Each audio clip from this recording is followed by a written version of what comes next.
வணக்கம். நாம இன்னைக்கு ஒரு தொகுதிய வெறும் எண்களா மட்டும் பார்க்காம அதோட ஆழத்துக்குள்ள போகப் போறோம். அரியலூர், அங்க வாழ்ற மக்கள், அவங்களோட மண், அவங்களுக்கு கிடைக்கிற ஆட்சி, இது எல்லாத்துக்கும் இடையில இருக்கிற தொடர்ப புரிஞ்சுக்க முயற்சி பண்ணுவோம். இங்க நாம தனிப்பட்ட நபர்கள பத்தி பேச போறதில்ல.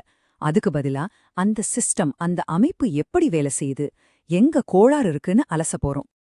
சரி, நம்மளோட இந்த ஆய்வு பயணம் எப்படி இருக்க போகுதுன்னு ஒரு சின்ன முன்னோட்டம். முதல்ல அரியலூரோட மண்ணையும் மக்களையும் பத்தி பாப்போம். அப்புறம் நல்ல நிர்வாகத்துக்காக அந்த மக்கள் எவ்வளவு ஏங்குறாங்கன்னு பேசுவோம். அடுத்து அங்க நடக்கிற அந்த காட்டிய டக்கர், அதாவது அந்த கடுமையான அரசியல் போட்டி எப்படி இருக்குன்னு பாப்போம். அதுக்கப்புறம் இந்த எல்லா பிரச்சனைகளுக்கும் ஆணி வேறுன்னு கண்டுபிடிப்போம். அதற்கான ஒரு தீர்வு திட்டத்தையும் பாப்போம். கடைசியா அரசியலையும் தாண்டி ஒரு நோக்கத்தோட இந்த ஆய்வை முடிப்போம். வாங்க, நம்ம ஆய்வ அரியலூர் தொகுதியோட அடிப்படை குணாதிசயத்திலிருந்து ஆரம்பிப்போம். இந்த மண் எப்படிப்பட்டது, இங்க வாழ்ற மக்கள் யாரு, அவங்க வாழ்க்கை எப்படி இருக்கு, இதெல்லாம் முதல்ல புரிஞ்சுக்கலாம். முதல்ல தமிழ்நாடு வரைபடத்துல அரியலூர் எங்க இருக்குன்னு ஒரு தடவை பாத்துக்கோங்க. இந்த புவியியல் அமைப்பு தான் நம்மளோட ஆய்வுக்களம். இந்த ஒரு புள்ளி விவரம் ஒரு பெரிய கதைய சொல்லுது. அரியலூரோட மக்கள் தொகையில பாத்தீங்கன்னா கிட்டத்தட்ட 90% பேர் கிராமப்புறங்கள்ல தான் வாழ்றாங்க. அப்போ இதுக்கு என்ன அர்த்தம்? பெரும்பாலான மக்களோட வாழ்க்கை, அவங்களோட வாழ்வாதாரம் நேரடியா விவசாயத்தையும் சிமெண்ட் மாதிரியான உள்ளூர் தொழில்களையும் முழுசா நம்பிதான் இருக்கு. இந்த தொகுதியோட சமூக அமைப்பும் ரொம்பவே பன்முகத்தன்மை கொண்டது.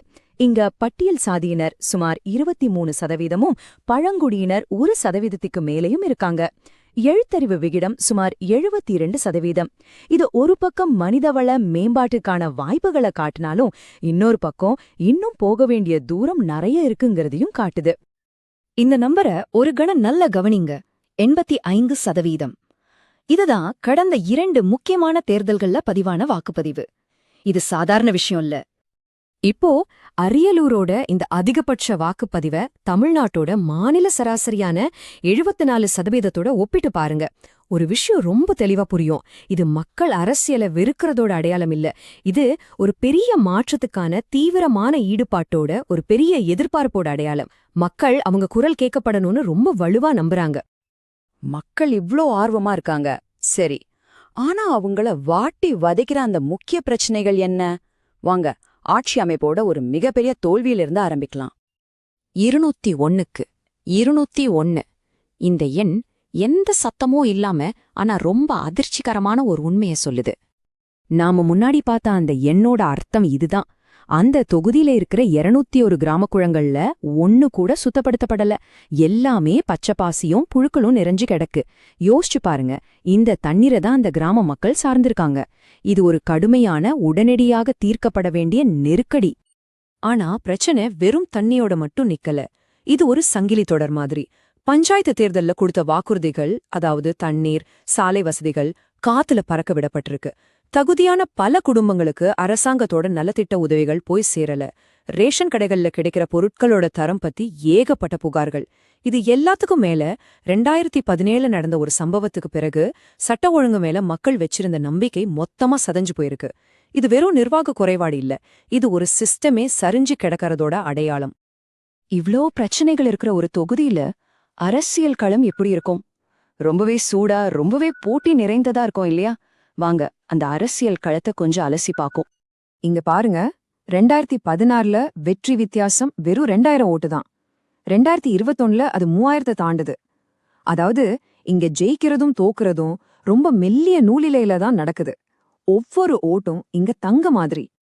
சரி, இப்போ இருக்கிற சட்டமன்ற உறுப்பினரோட செயல்பாடுகளை பார்த்தா மக்கள் மத்தியில ஒரு பெரிய நம்பிக்கை பற்றாக்குறை இருக்கிறத நம்மால பார்க்க முடியுது. அவர் ஒரு அரசியல் புதியவர். தன்னோட தனிப்பட்ட செல்வாக்க விட கூட்டணி அலையில தான் ஜெயிச்சாரு. 2 வருஷத்துக்கு மேல ஆயும் எந்த ஒரு பெரிய திட்டமும் நிறைவேற்றப்படல. அந்த குடிநீர் தொட்டிகள் இன்னும் அதே மாதிரி அசுத்தமா தான் இருக்கு. நலத்திட்டம், உள்கட்டமைப்பு, நம்பிக்கைன்னு 3 அளவுகோள்லையுமே அவரோட செயல்பாடு குறைவுன்னு தான் மதிப்பிடப்பட்டிருக்கு. இந்த மாதிரி ஒரு சூழல்ல தான் ஒவ்வொரு குடிமகனோட கண்ணியமும் எவ்வளோ முக்கியம்னு நமக்கு புரியுது. வதந்திகளை வச்சு பேசாம உண்மைகளோட அடிப்படையில கேள்வி கேட்கறதும், ஆட்சியில இருக்கிறவங்கள பதில் சொல்ல வைக்கிறதும் நம்ம ஒவ்வொருவரோட உரிமை. அதுதான் ஜனநாயகத்தோட ஆணிவேர். மக்கள் கேட்கறதும் இததான். நாம இப்போ பிரச்சனைகளோட அறிகுறிகளை பத்தி பேசிட்டோம். இப்போ அதுக்கு பின்னாடி இருக்கிற மூல காரணங்களை, அந்த ஆணிவேரை தேடி போகலாம். ஏன் இந்த புறக்கணிப்புங்கிற சுழற்சி தொடர்ந்து நடந்துகிட்டே இருக்கு? மக்களோட இந்த அதிருப்திக்கும் இந்த விரக்திக்கும் பின்னாடி இருக்கிற அந்த அமைப்பு ரீதியான கோளாறுகள் என்னென்ன? வாங்க இந்த கேள்விக்கு விடை தேடுவோம். 4 முக்கியமான அமைப்பு ரீதியான தோல்விகள் தான் இதுக்கு காரணம். 1, பல வருஷமா தீர்க்கப்படாத வளர்ச்சி பற்றாக்குறை. 2, இளைஞர்கள் கிட்ட இருக்கிற வேலையில்லாத திண்டாட்டம். 3, சமூக நம்பிக்கை, நீதி மேல ஏற்பட்டிருக்கிற சரிவு. 4வது ரொம்ப முக்கியமானது, வாக்காளர்கள் கிட்ட ஏற்பட்டிருக்கிற நலத்திட்ட சோர்வு. இந்த காலவரிசை மக்கள் நம்பிக்கைய எப்படி சரிஞ்சதுன்னு நமக்கு தெளிவா காட்டுது.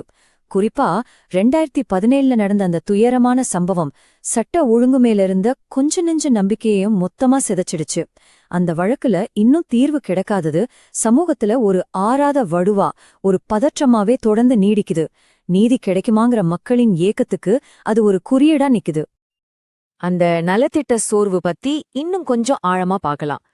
பல வருஷங்களா வேலைவாய்ப்பிலேயோ உள்கட்டமைப்பிலேயோ எந்த ஒரு நிரந்தரமான மாற்றமும் இல்லாம தற்காலிக நிவாரண திட்டங்களை மட்டும் பார்த்து மக்கள் சலிச்சு போயிட்டாங்க. அவங்களுக்கு இப்ப தேவைப்படுறது இலவசங்களோ தற்காலிக உதவியோ இல்ல. அவங்களுக்கு தேவை தங்களோட உழைப்புக்கு ஒரு வாய்ப்பு, கண்ணியமான ஒரு வாழ்க்கை, ஒரு நிலையான வளர்ச்சி. சரி, பிரச்சனைகளை கண்டறிஞ்சாச்சு.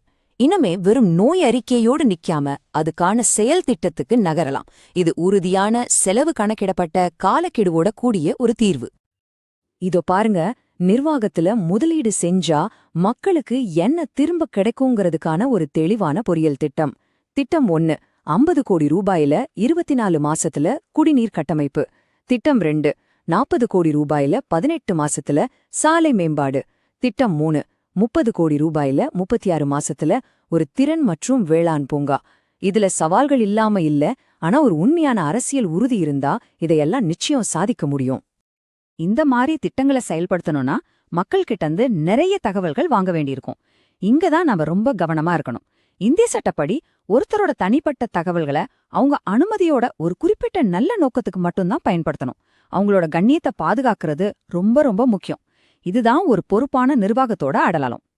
இந்த திட்டங்கள் எல்லாம் தனித்தனியா செயல்படுறதில்ல.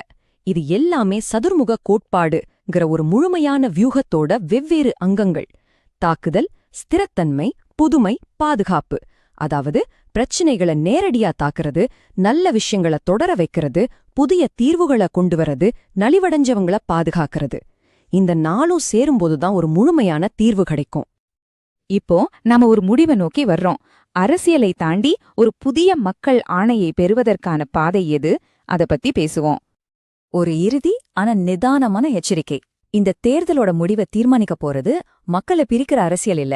அதுக்கு பதிலா இதுவரைக்கும் வாக்களிக்காம ஒதுங்கியிருந்த அந்த சுமார் 15% மக்களை ஒரு நம்பகமான, சரியா திட்டமிடப்பட்ட வளர்ச்சி திட்டத்தை காட்டி அவங்கள நம்ம பக்கம் அணிதிரட்டுறதுதான். அதுதான் ஒரு புதிய பெரும்பான்மையை உருவாக்கும். நம்மளோட பார்வை ரொம்ப எளிமையானது, ஆனா ரொம்ப சக்தி வாய்ந்தது. ஆட்சிங்கிறது ஒரு தனிப்பட்ட சலுகை இல்ல, அது ஒரு சேவை. விசுவாசத்துக்காக கொடுக்கப்படுறதில்ல, ஒவ்வொரு குடிமகனோட உரிமை அது.